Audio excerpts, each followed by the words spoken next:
I welcome our Chief Guest, Honorable External Affairs Minister, Dr. S. Jaishankar, and Honorable Director of IIT BHU to this campus once again, but with a different set of audience, as this afternoon session is a special session where the interaction will take place between the students of our campus IIT BHU and the delegates, and I also extend this warm welcome once again to all the honorable ambassadors, high commissioners, deputy high commissioners who have graced this occasion.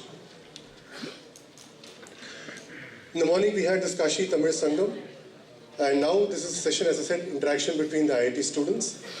After having toured the campus, I'm sure you must have got some idea about the campus and its legacy. This has been the first ever residential university in the whole of Asia. And talking of foreign connections, right at its genesis, we have had Madam Annie Besant, who was also hand in hand with Pandit Madan Mohan Malviya for starting this beautiful organization, which is now a university and an IIT. I now request our Director, Honorable Director Professor Amit Patra, to felicitate our Chief Guest and also give up the welcome address.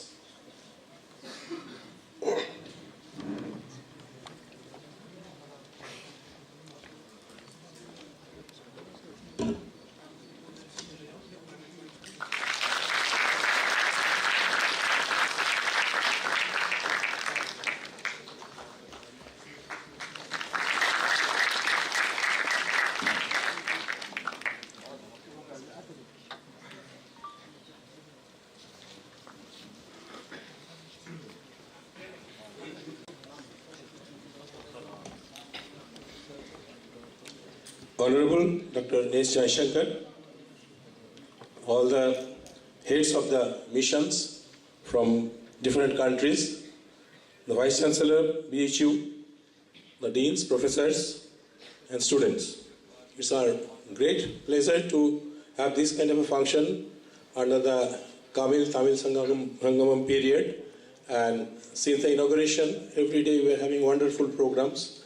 And today we are very lucky to have someone like Dr. Jaishankar, again, who probably doesn't need an introduction, and people talk about carrying coal to Newcastle, so I don't want to do that. But in India, we also have another saying in Sanskrit, Adhikantu na doshaya. So if I say any one or two extra things, I think there is no great harm. And I personally would like to say a few words about Dr. Jaishankar, which I feel many Indians would really, agree with me, that these days when you go outside the country, we are always able to keep our heads high. Earlier, I have been going for postdoctorate and other type of studies and activities more than 30 years back. And at those times, we used to be very worried that if anything happens to me, and how do I defend myself? And people who go for studies, their parents here in the country, they are worried. Anything happens, what? But now, with ministers like Dr. Jaishankar, we are always feel that we are in the safe hands. And wherever we are, whatever trouble we have, if you are on the right side of things, we will be taken care of. So that's my personal eulogy to Dr. Jaishankar. All the heads of missions, it's wonderful to have you all here. And we would like you to know, as in the first half in the program, more about Indian culture, Indian traditions. And thanks to many of you for saying how Indian teachers in your country had helped you, in your initial period. And our motto is to keep serving the humanity through our intellectual missions. And IIT BHU, as an institute, also follows the same tradition, because you would know that IITs, there are 23 IITs now, and some of those graduates from there, they are the best in the world, like people like Sundar Pichai, who happens to be from IIT Kharagpur, or Dr. Jay Chaudhary, who is from IIT BHU. They are all wonderful people and leaders in their professions. So earlier people used to go and teach. These days people go and take, TECH, take the E out of it. So we go for technology. And IITs are what actually have been envisaged in the 50s. IIT Kharagpur was the first one to be established. And then we have got several. And around 2008-9 period, we started having the second generation of IITs. And IIT BHU, which happened to be an engineering institute as part of Banaras Hindu University, it used to be called IIT BHU, that is Institute of Technology Banaras Hindu University, was converted to an IIT in 2012. So in a way, actually, we are one of the oldest and also one of in the younger generation, second generation. So we started ramping up our activities since then. And I'm very happy to say that today we have 9,000 students, around 400 faculty, 1,500 research students, and we are growing fast. And I'm sure tomorrow we'll be able to make a big difference. And coming on to the topic of the theme of this conference, which is the tradition, technology, and in the first half, rather, I would say. In the first half, we talked about tradition, technology, and the world. So the tradition is what we have, things like medicine and Ayurveda, for example, which BHU is very well known for its faculty in the Ayurveda, and I think it could be probably the best, most authentic source of knowledge of Ayurveda in the whole world. So I'm again a personal beneficiary in the sense that a couple of days back I had completely lost my voice, and then I used an Ayurvedic medicine, and today I'm able to come and stand before you and speak without any side effect or anything. So just as a beneficiary of a medicine like this. So these days we try to figure out what are such good things. In fact, Dr. Ramanathan, who is presenting from before you, is actually a leader of our IKS, the Indian Knowledge System Unit, and we want to strengthen it further. And especially through this KTS program, we got a lot of new ideas, and I'm sure we are going to take it forward. And now we are in the process of the last part of that, engaging the world. We are already engaged in a way, but often what happens is that Indians typically go away rather than foreigners coming in for contributing to the country. Foreigners had come to our country, but for different reasons. We don't want that type of invasions or anything, but these days we want to be equal to our foreigner friends. just like all of you have come. And if we can do something for you, if you can do something for us, let us work together in a win-win situation and improve the world. Thank you very much. Thank you very much, Professor Patra, for the welcome address and giving a brief glimpse about our legacy of this institute. The theme of the discussion today is Vishwa Bandhu. And in our country, we have the age-old adage which gets repeated in multiple literature. Ayam nija paroveti ganana laghuchetasa udara charitartham tu vasudhaiva kutumbakam. And the Honorable Prime Minister of this country has demonstrated this in live action through his year-long commitment to showcasing various facets of our country by inviting guests from various parts of the world. I'm happy that in this Kashi Tamil Sangam 3.0, we are embarking as a continuation of the similar theme, but with an audience comprising of younger friends from Indian Institute of Technology, BHU. And now I invite the interactive session, for which I would like to have opening remarks from the chief guest and followed by the interactions from the students.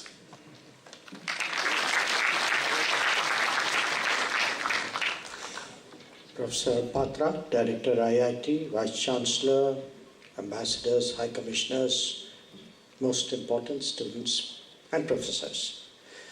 Let me say first of all, it's always a pleasure to come back to BHU. And I was telling Professor Patra, I had myself a bit of a personal association. Students would be interested to know.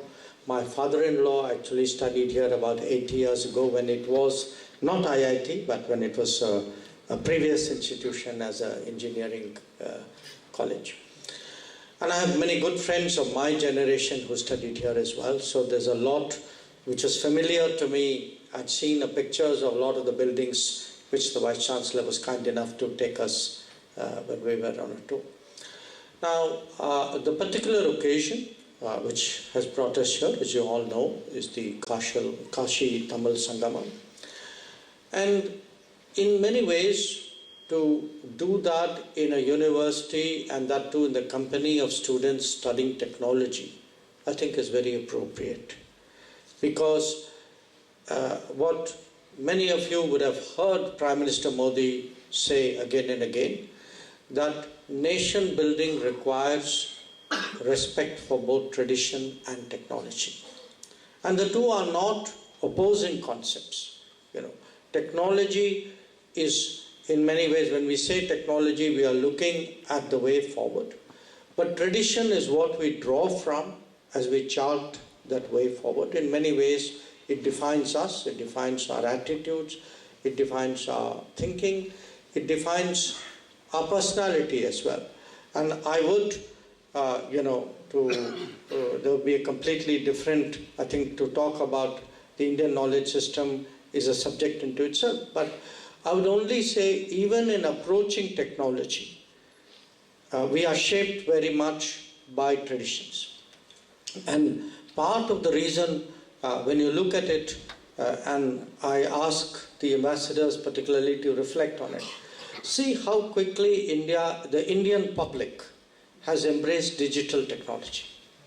There are people who barely learn to read or write, but they have no hesitation in using their smartphones. And surely that kind of aptitude, that kind, has something to do with our tradition and culture. Just as, in fact, our engagement with the world, which is the subject of this session, that because India, in its history, in its tradition, has always been open to the world. Open to the world means people came here, we went out there were interactions, there were hybrids, there were outcomes which came out of it. The footprints of India in the world are not new, and nor are the influences of the world on India. It's been a really, I would say, an unusually interactive history between India and the world. And after obviously a somewhat difficult period in our history, today we are trying to reclaim that, to try to get back to a very positive, productive relationship with the world. So I will just, share with you what I did in the last 2 weeks, just to tell you, give you a sense of what is the engagement with the world we have today. Roughly about, that's on the 10th of this month, I accompanied the Prime Minister as he went out to Paris to co-chair the AI Action Summit. He and President Macron were the conveners of this meeting, which was probably, today one of the most important AI policy platforms in the world. Of course, from there, Prime Minister went to Washington for his first meeting with President Trump in President Trump's second term.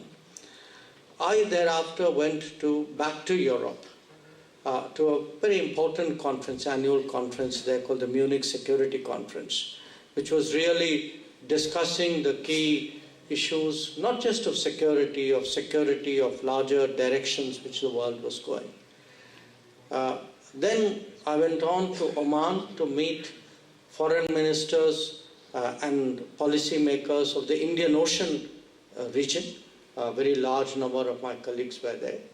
I came back to India briefly, and then I went to South Africa for the G20 meeting, where the focus really was again on how can the global leadership help the global south. Now I mention this to you because if you look at the range of these interactions, whether it's G20, whether it's the US, whether it's a technology summit, whether it's an Indian Ocean gathering, this really tells you today what is the breadth and intensity and importance of India's engagement with the world. So we are today, after all, the 5th largest economy. We will be higher up the ladder soon. But what that does mean is that the world has expectations of us. And those expectations have to be delivered by all of you, especially those sitting in the second half of the lid, the upper part of the room. The world has more expectations of us, but we also have greater responsibilities for the world. There cannot be situations or crises where we take a very self-centered approach. So it could be the COVID pandemic, it could be issues of conflict in different parts of the world, it could be disruptions to maritime shipping, it could be the demand in the world for talent. Now, there are increasingly going to be less and less issues on which we sit out. We need, therefore, to prepare ourselves as a country. I tell young people that please don't think foreign policy is something which these people and people like me do. We do. Foreign policy matters to you. It comes to your homes. Every choice which you make, whether the COVID, after all, taught us that lesson. When you, every day in your life, in some form or the other, Director IIT Professor Patra mentioned being able to travel securely. That foreign policy makes a difference. If today, the price of food or the price of petrol is reasonable, foreign policy has made a difference. If your borders are secure, or if, your products, the quality of products, the choices you have are more, that too is an outcome of foreign policy.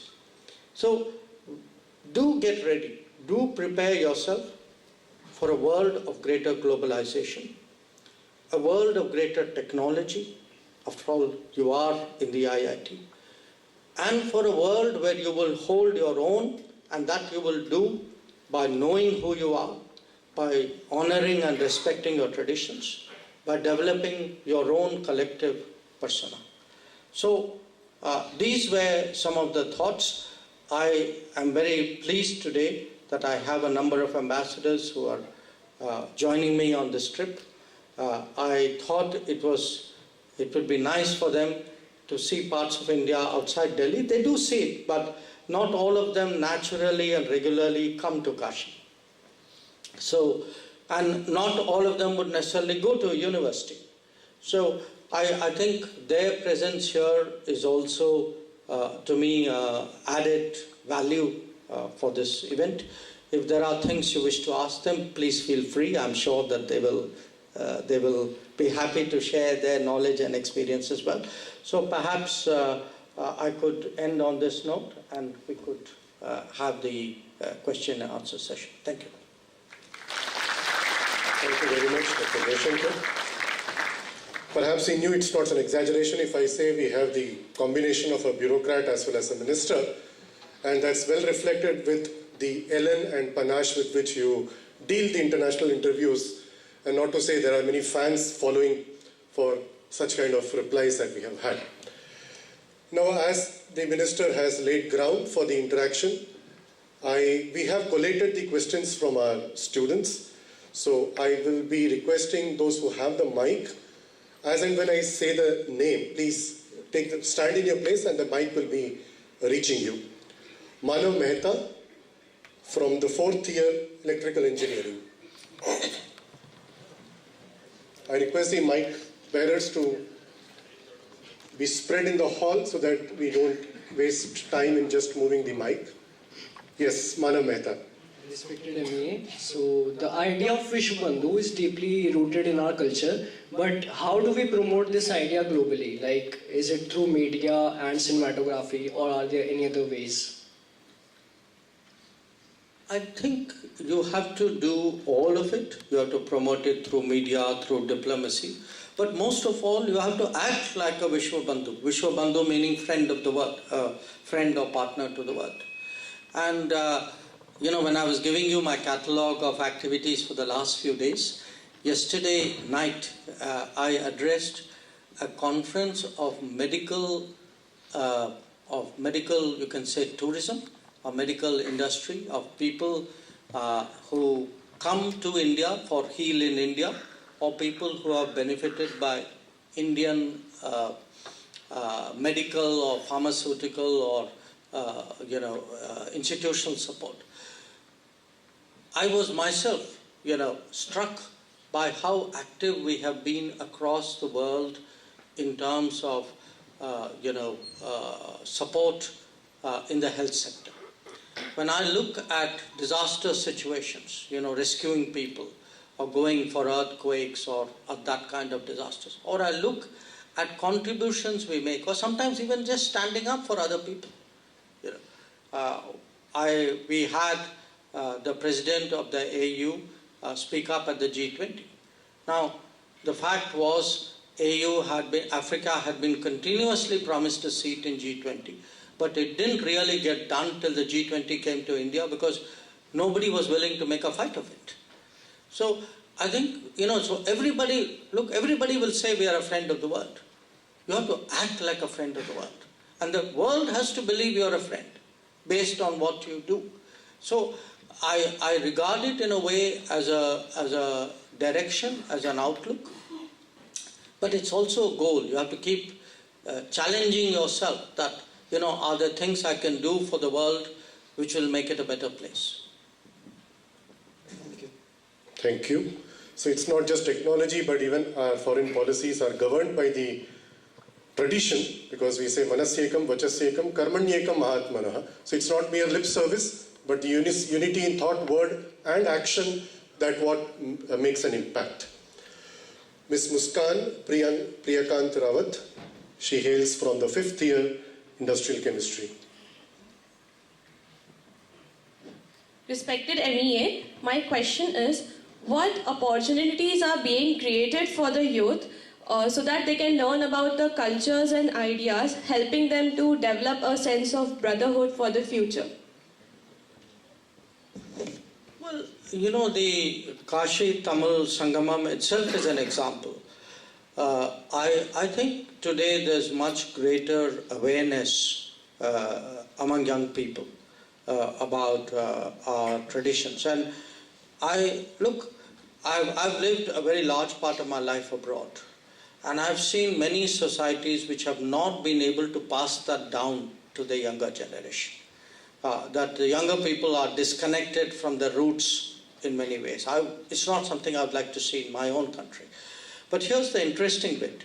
I think part of the reason we've been able to do it is actually because we are passing traditions on through technology. That many of you would know things, do things, experience things because you have access to information and you have the ability to actually act on it in a way in which somebody 20 years older than you did not have. So there's also, I think, it's important for the leadership to inculcate that sense, not just of awareness, also of pride. That, our way of doing things. I'm not saying to the exclusion of others, but at least, let us say, our way of medicine, our way of healing, our way of wellness, our way of lifestyle, our way of resolving disputes. I think it's important that we express that confidently if we are to make sure that younger people believe in it. Thank you very much. Mr. Aryan Gupta, third year BTech Metallurgy. Wherever you are, please stand.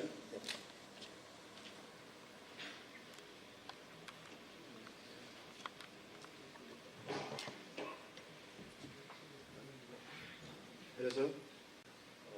My question is that AI is the future we all know, and currently it lacks the emotional quotient.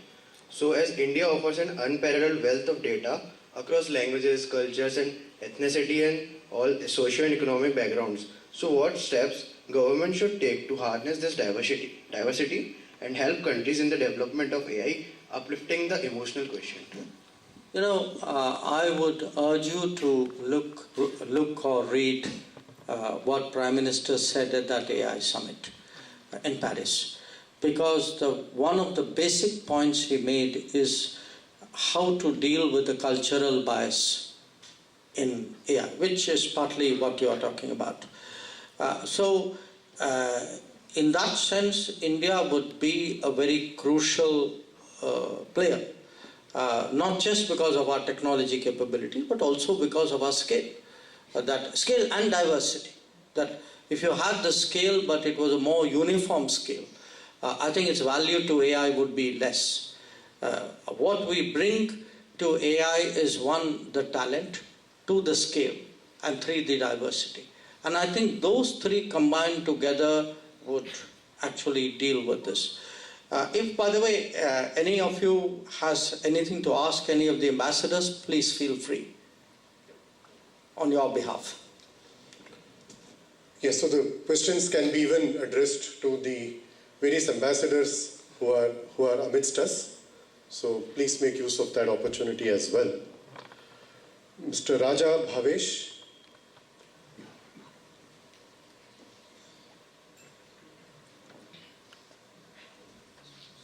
Respected sir, what lessons can the world learn from India in developing strong international relationships?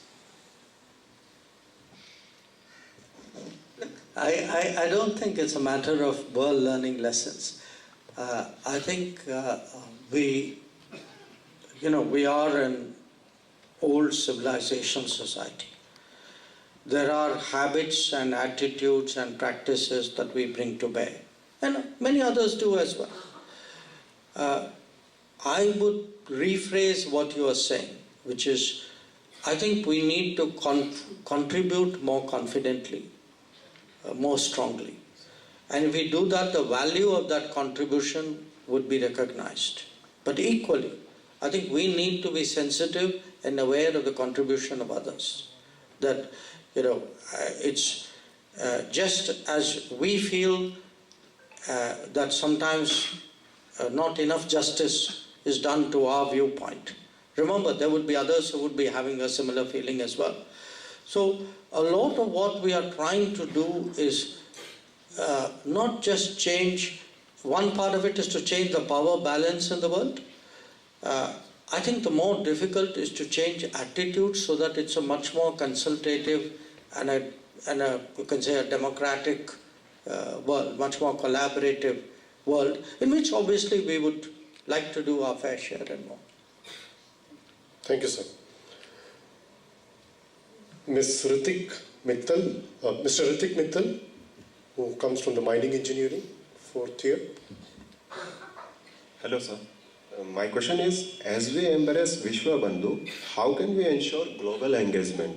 And what key parameters should guide this? And which topic should India prioritize?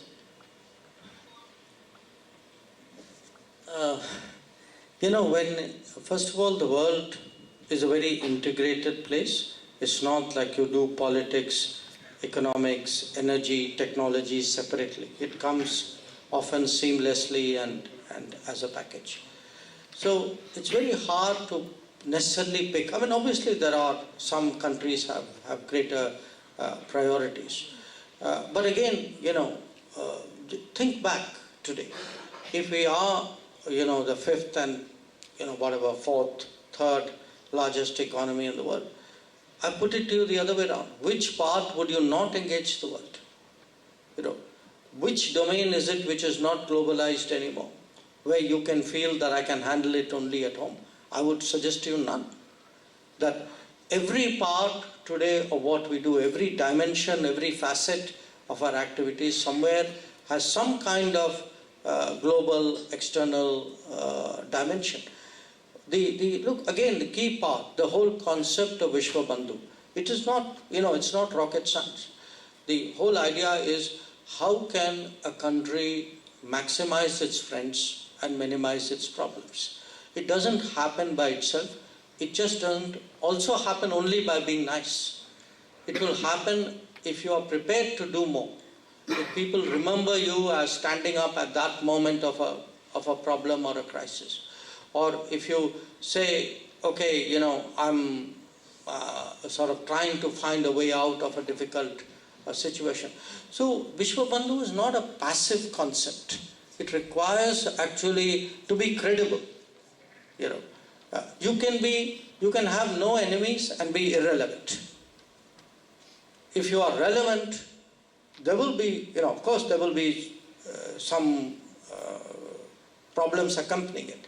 But how do you optimize it? How do you make your presence felt, but in the best possible way, with the least possible problems? That is really what a common sense, which happens to be a traditional way of looking at the world. Thank you, sir. Ms. Sanjana Garai. She comes from the Mathematics and Computing, 3rd year. A very good afternoon, sir. It's an honor to win this opportunity. My question is, strategic partnerships are often perceived as alignments rather than friendships. How can India, while upholding Vishwa Bandhu, navigate geopolitical sensitivities in technology and promote cooperation without compromising strategic interests, given global superpowers' competitive stance? You see, in our case, there are two sides to it. One is our history and one is our size.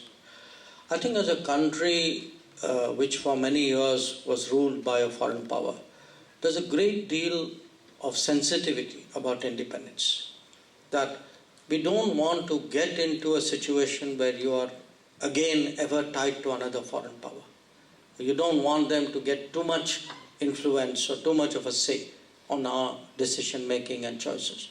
So this very strong streak of independence, I think, is a consistent stream. I don't think, it's somewhere in our people, it's in our public discourse. It's not a political position of a particular government or a party. I think everybody shares it in a way. The second is, while we want to be independent, we also in different ways want to get our work done. But remember, we are also a big country, and big countries typically have so many interests that they cannot necessarily be tied down to some other country on all issues. So if you have, this large number of countries in the world, with every country there will be touch points. There will be things you agree with, but there will be things you agree with less. So by its nature of our size and the nature of our mindset, we will always keep it as flexible, as easy, as optional as possible. That's to me, a logical outlook from both our history and our scale. And interestingly, this is apparently going to be the future of the world as well. In the last few months, I think if you look at the global conversation, it has become very much a conversation of national interest. It has become, I am in it for my country. Now, I think in many ways, what for us had been, for our own reasons, a certain way of thinking, I think with many other countries in the world who did not follow that way of thinking, I think they seem to be poised for a change as well. Thank you very much, sir. Since I had the privilege of standing between you and the minister, I'll break the ice, and I will have some question for the ambassadors who are sitting here, because you have shared concept of decolonization, because we have several ambassadors, high commissioners from different countries in Africa, and we morning discussed about the spirit of decolonization, which is we are currently facing. Perhaps in your individual countries you have already faced it, and it's going on. I, as an Indian, now an informed Indian, would be requesting you specifically about your experience of the decolonization waves that you have experienced or you have led in your country. I would request our ambassadors from Rwanda or High Commission from Somalia or Jamaica.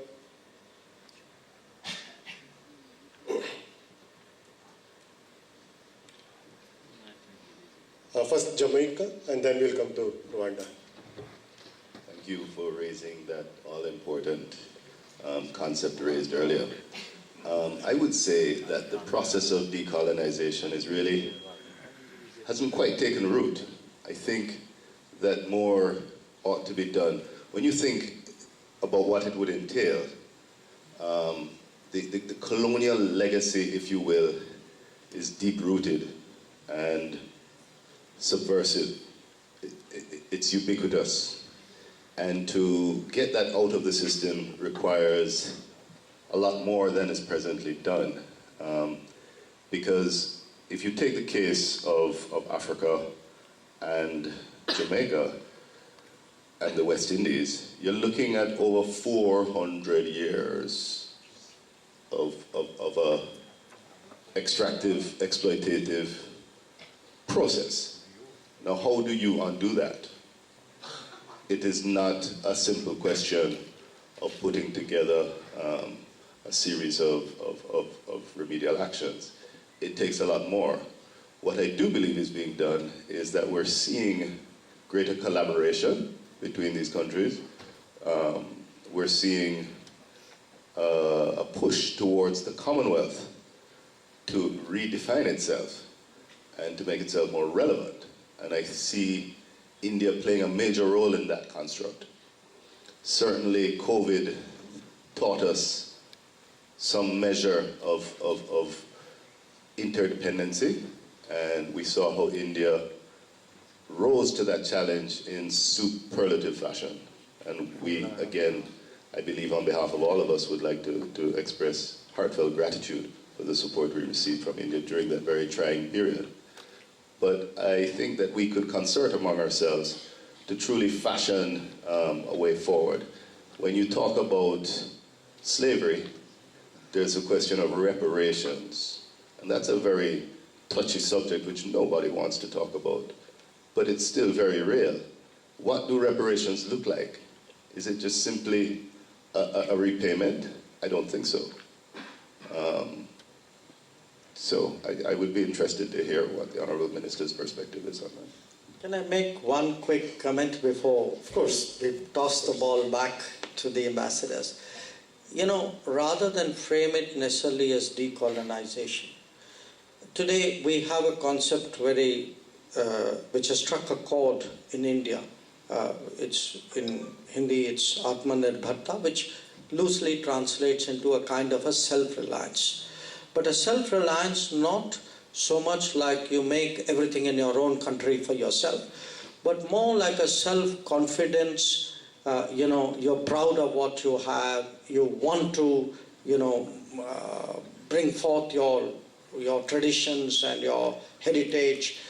So there is a kind of be confident of who you are and what you can do. I mean, that would be the kind of sentiment which has grown in the last 10 years. And secondly, picking up on what you said, High Commissioner, within the world itself, the whole idea of global South, and often it's a term which I find countries who are not part of global South are very uncomfortable. I actually read a very learned column in a newspaper saying global South is an oxymoron, because if it is South, how can it be global? But the reality is, global South is a very interesting term, because when you are in it, you know you are in it, and if you don't understand it, that means you're not in it. So I leave those thoughts with you. Really, how do we develop that sentiment? How do we, get that rebalancing done in the world? Because I think that, in a way, is part of the debate today. Just for my younger friends' benefit, the question that was raised was from the High Commissioner of Jamaica, West Indies, and who has a connection to India very deeply rooted through familial connections as well, and as rightly contextualized by the Minister. If I request the mic to be passed on to our ambassador from Rwanda, Eritrea. It is Eritrea. The problem with Eritrea is as what the minister said now. We were under a black country, colonized for 30 years. But if you go back to the United Nations or African Union, name it all this international body, nobody cares about you. So what do? You have to do on your self-reliance policy. We, after 30 years of war, we are a very small country, but we won the war on self-reliance. No country was on our side. No single country was on our side. To kick them out, we got our country. So the self-reliance makes you more stronger, not bigger. He cannot beg. He cannot be decolonized again by your masters. So the self-reliance policy is still going in my country, even now after the independence. We never bowed to anyone, but we need friends like India, who are on our side. They can see how we are going, how we are progressing on self-reliance. So I cannot boast that self-reliance, I am doing this and that. No, you need friends. You need on your side someone to give you a push. So we appreciate the Indian standing in our country. Thank you very much. Thank you very much. I request the mic to be given to the same person raising hand. After him, you sir. Thank you. Good afternoon. I'm Cisco Fernandez from Timor-Leste, the newly embassy opened in New Delhi. I just arrived in India 3 months ago. I think back to the topic, Timor-Leste is the last country that got referendum in 1999. You know, the resolution 1960, after 1990, we entered to the first millennium, then we got independence. Now we come to the decolonization. I think for us, no enemy, friend for all. No permanent alliance, but friend for all. So we're seeking friends. Reconciliation is very important. After we become independence, then we have a group called CPLP, Portuguese-speaking official country. Include Portugal, Brazil, all the continent, we are come together. So I think, when you say self-reliance, that's important. It's for your own development. but international cooperation. That's the most important. Thank you very much. This Friends for All is what is resonating with this Vishwa Bandhu thing that we are rightly discussing. I request the mic to be brought to the front. Thank you for providing this opportunity. Sir, just I want to know from you that this entire mission of Viksit Bharat, and in that mission, how this self-reliance and diplomacy issue is going to contribute in one way or another way. Self-reliance, you are rightly said that it's another way of telling decolonizing process. But the country like India, which has a strong colonial presence itself today, so we need to also use this term decolonization in one way or another way. Viksit Bharat, for my colleagues, is a developed India goal that we have set forward for ourselves by 2047. So let's connect all the dots which have been raised in the room so far. Okay, technology, self-reliance, decolonization, independence. Actually, they all come together for Viksit Bharat. And I give you a prime example of that. If we progress the way every other country, every other major economy has done before us, we will always lag behind. Because you are following the same model, and in that model you cannot overtake anybody ahead of you. Okay. So if you have to go faster and go through quantum jumps and really leapfrog in a very massive way, the answer is technology. And it looks very theoretical till we actually start reflecting on our everyday life. And I want all of you to think about what has happened to around you even in the last 5 years. You know, we are today a little bit below $4 trillion as an economy, okay? At 1.5, let us say, billion people, that would put us at, you do the maths, but below $3,000 per capita income.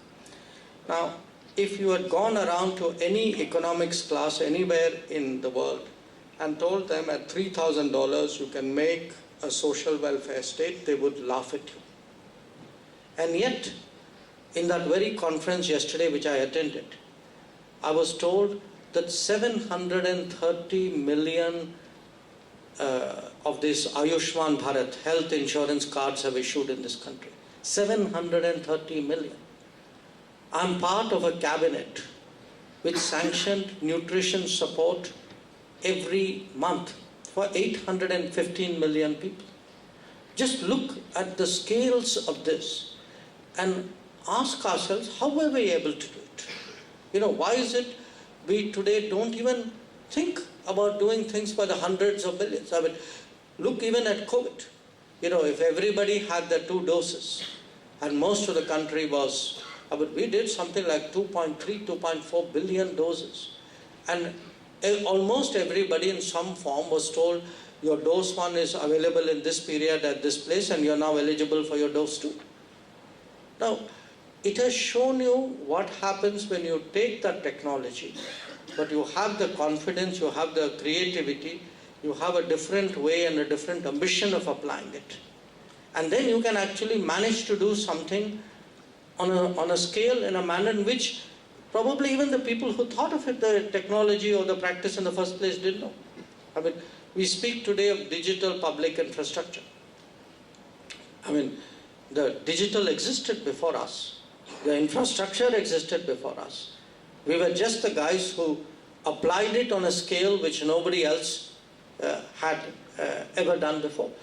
So if you want to do that kind of creative things, and I think the AI world is ripe for it. You know, I would argue that if there is any country which can get it right, can actually harness the power of AI, it is India, because it will give us a pathway to, to grow at a speed and in a manner in which the pathways, the orthodox pathways, will never give us.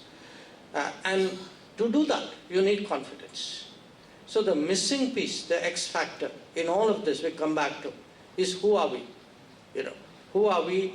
If we think of ourselves, what are we as a people? Take pride in it, draw inner strength from it. I believe that there is a lot that can come out of this. On that note, due to want of time, we'll take one more question from Mr.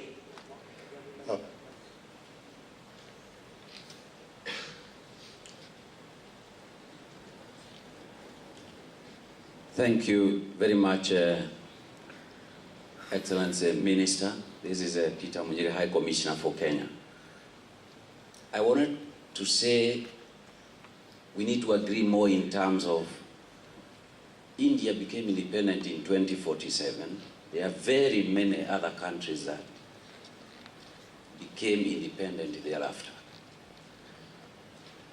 I think with all due respect, the issue of being held back by the colonizer is more of a myth and something which nations have to completely get out of. It's like a shell that you need to break out and realize you've got a nation, you've got a people, you've got to build the right strategy, and you've got to build momentum and realize there are several key competencies that are inbuilt in the country and that are available, that you then creating linkages globally and having the right partners as well, you can propel yourself.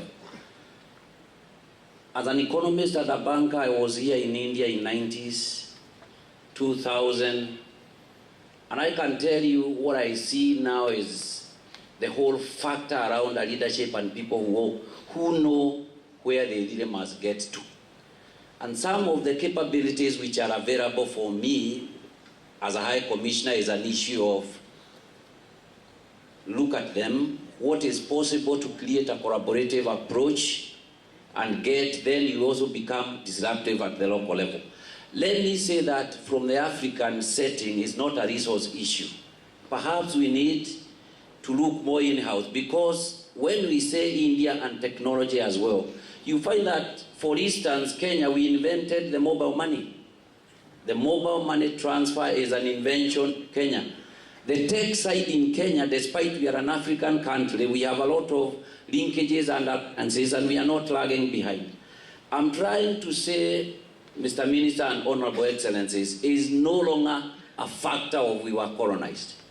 And as a people, the republic I represent, where we have over 300,000 nations, we find that there are particular sectors where we are doing extremely well. They are part of, at the local level as a nation, we are realizing that there's no reason why we need to be where we are. So there are issues and questions that are not necessarily at the diplomatic level, but they need to be confronted, and the nation wakes up to a new strategic reality of where the people must get a push to. Because when I look at this nation, for me, the lessons learned, I see a certain factor there, which is key. It is not necessarily the colonialist anymore. Thank you. Thank you very much, His Excellency, for rejuvenating the spirit and not to harp on the colonizer's point of view. Again, due to want of time, I would put a sorry face, maybe a word. I'll request the mic to be given this side.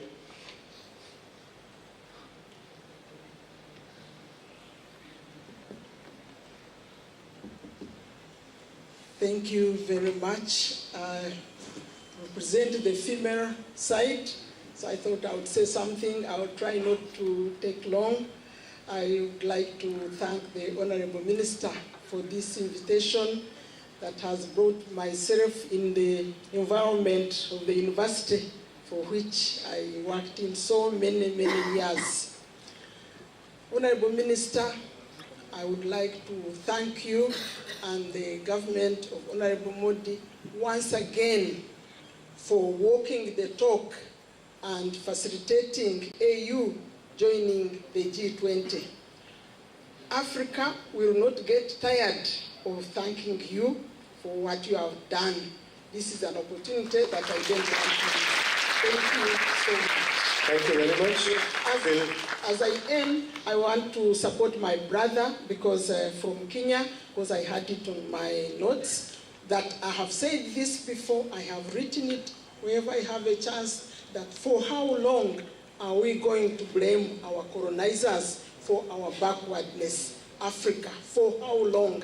It is 60 years plus 70 years since the colonizer left. Yes, he took our resources, but did he take our brains?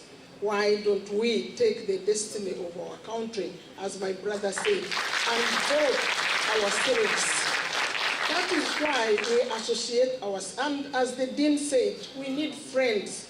That's why Uganda and many African countries, we are associating ourselves with India, because India is a friend.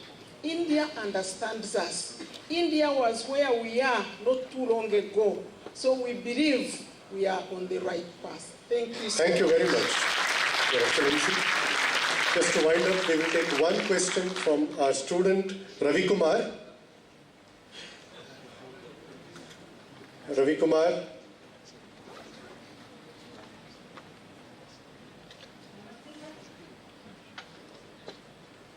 Yeah, just speak. So my question is, how can India promote Ayurveda globally as an affordable alternative for incurable disease? And what role we can play in facilitating international collaboration and recognition? What role can Ayurveda play? It is something we are working on. There's no simple single answer. What happened during COVID is many people in many countries actually turned to Ayurveda because often they found in it a remedy or a preventive with which they were more comfortable at a time where they were very anxious and very insecure. So I feel that, pre-2020 to post-2020, there's a fair amount of change in the global attitudes towards Ayurveda. But there is a lot, but it's mixed up with a lot of other things because, people often are conditioned to take medicines in a certain way or to take even, anything you take for your well-being. So there are dosages and there are packaging, and so in many ways it's a question of also Ayurveda solutions being presented to them in a manner in which they are comfortable. There is a larger issue about medicines from India. We are trying to popularize Indian pharmacopoeia. We have agreements with a number of countries to accept that. There's also the reality of the world. The reality of the world is there are very deeply entrenched pharma interests which have a very strong narrative and don't make it easier for people to apply their own experiences and their own minds to it. So it's a long haul. We are at it. We've made some progress. The ground situation is better, but a lot of work to do. The Honorable Vice Chancellor of BHU wants to add something.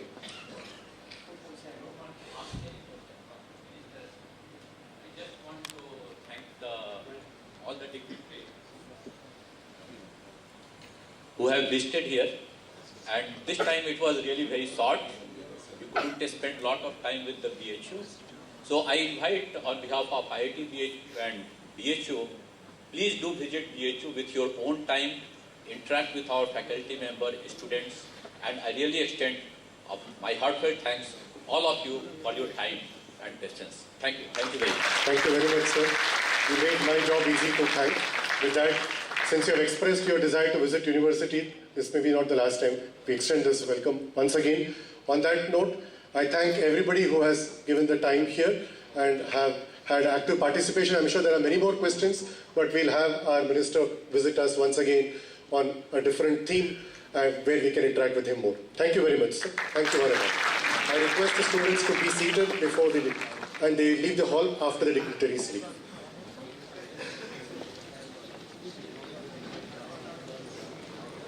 Thanks.